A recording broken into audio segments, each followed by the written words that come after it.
নাও টাকা, আর ঠিক সময় মতো চলে এসো। আরে অপু, এটা কি?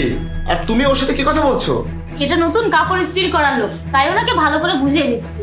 আচ্ছা, আর ভাই কাজ কিন্তু ঠিক মতো করবা, তা না হলে কিন্তু তোমার কাছ থেকে এই কাজ করানো বন্ধ করে দিব।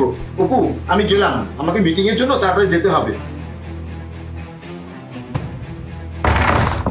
আরে তুই এখানে দাঁড়িয়ে আছিস কেন? ভিতরে চল।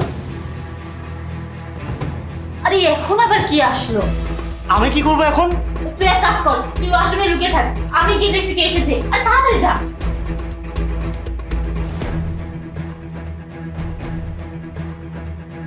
জাহিদ, তুমি মিটিং থেকে এত তাড়াতাড়ি কিভাবে চলে আসলে? আরে রাস্তা দিয়ে যাওয়ার সময় এই বসের কল এসেছিল, বস বললো মিটিং ক্যান্সেল করে দিয়েছে। এক মিনিট, কেন মিটিং ক্যান্সেল করেছে? তুমি বসকে আরেকবার ফোন করে বলো না। আরে তুমি আমাকে ভিতরে তো আসতে দাও, তারপর বলছি। আচ্ছা ঠিক আছে। কি ব্যাপার অপু, তুমি এত ঘাবড়ে যাচ্ছ কেন? না না, একদমই না, কিছু হয়নি, আমি একদম ঠিক আছি। তুমি এত ঘামছো কেন? ঘাম? আরে এই যে তো গরম পড়েছে, এজন্য একটু ঘেমে যাচ্ছি। কি বলছো? এত ঠান্ডা পড়েছে আর তুমি বলছো গরম লাগছে? ঠান্ডা তো লাগছে, জানি না আমার কি হয়েছে, আমি কিছু বুঝতে পারছি না। শোনো, তুমি আমাকে সব সত্যি সত্যি বলে দাও আসলে কি হয়েছে। তুমি আমার কাছে কিছু লুকাবে না।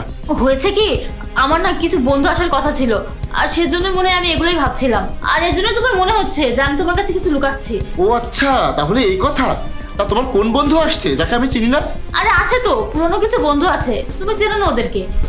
আচ্ছা ঠিক আছে, আমার খুব ক্ষুধা লেগেছে, আমাকে খেতে হবে, আমি হাত মুখ ধুয়ে নিই। আরে না না, ওয়াশরুমে যেও না, আসলে ওয়াশরুমটা নোংরা হয়ে আছে, আর আমি সেটা পরিষ্কার করার জন্য একজনকে ডেকেছিও। তুমি এক কাজ করো না, রান্নাঘরে গিয়ে হাত মুখটা ধুয়ে নাও। আরে কোনো ব্যাপার না, আমি ওয়াশরুম পরিষ্কার করে ফেলছি, তুমি এক কাজ করো, তুমি খাবার রেডি করো। আরে না না, আমি বলছি তো রান্নাঘরে গিয়ে হাত মুখটা ধুয়ে নাও, ওয়াশরুমে অনেক ময়লা আছে। আরে অপু, তুমি এমন কেন করছো? ওয়াশরুমে এমন কি আছে যে তুমি আমাকে যেতে নিষেধ করছো? এবার তো আমি ওয়াশরুমে যাবই। এক মিনিট জাহিদ, দাঁড়াও, আমার কথা শোনো জাহিদ। আরে তুই এখানে, তুই এখানে কি করছিস? অপু, এসব কি? আমি বলছি ও এখানে কি করছে? জাহিদ, আমি তোমাকে বলতাম, আসলে গত 2 মাস ধরে তুহিনের চাকরিটা চলে গেছে। এই কথাটা ও আমাকেও বলেনি, আর এই কথাটা আমি 1 সপ্তাহ আগে জানতে পেরেছি।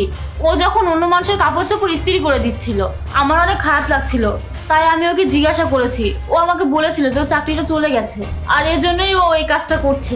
আর জাহিদ, তুমি তো জানোই আমার একমাত্র ভাই আছে যে রোজগার করার মালিক, আর ওকে ছাড়া তো ঘরে খাবার দাবার হবে না। আর আমি তো বোন, আমার অনেক খারাপ লাগছিল, তাই আমি ভাবলাম যে আমি ওকে সাহায্য করব, আর এর জন্য আমি চুপচাপ ওকে সাহায্য করছি আর টাকা দিচ্ছি। এত কিছু হয়ে গেছে আর তুমি আমাকে বলনি কেন? আর তুইও কি পাগল হয়েছিস? তুই আমাকে বলিসনি কেন? এত বড় একটা ঘটনা হয়ে গেছে। ভাইয়া, আপনি এত বড় একটা কোম্পানির চাকরিজীবী, আর আমি সামান্য একজন কামলা। যদি আমি আপনাকে এটা বলতাম তাহলে সমাজে কি আপনার মূল্য থাকতো? ও, আজকাল অনেক কিছু ভাবছিস তাই না? দাঁড়া, আমি একটা সমাধান করার চেষ্টা করছি, সবকিছু ঠিক হয়ে যাবে। অপু, আর কোনো চিন্তা করো না, সবকিছু ঠিক হয়ে যাবে। দেখেছিস, আমি বলেছিলাম না তুহিন, তুই একবার তোর ভাইয়াকে বলে দেখ, সবকিছু ঠিক হয়ে যাবে। দেখেছিস তো কি সহজে সবকিছু মেনে নিয়েছে। তুই তো অযথাই চিন্তা করছিলি। আরে তুহিন, তুমি পাগল নাকি? তুমি তো আমার পরিবারেরই একজন লোক। আমি যদি তোমার জন্য এটা না করি তাহলে কে করবে? পরিবার কিসের জন্য হয়? সুখে দুঃখে একে অপরের পাশে থাকার জন্যই তো।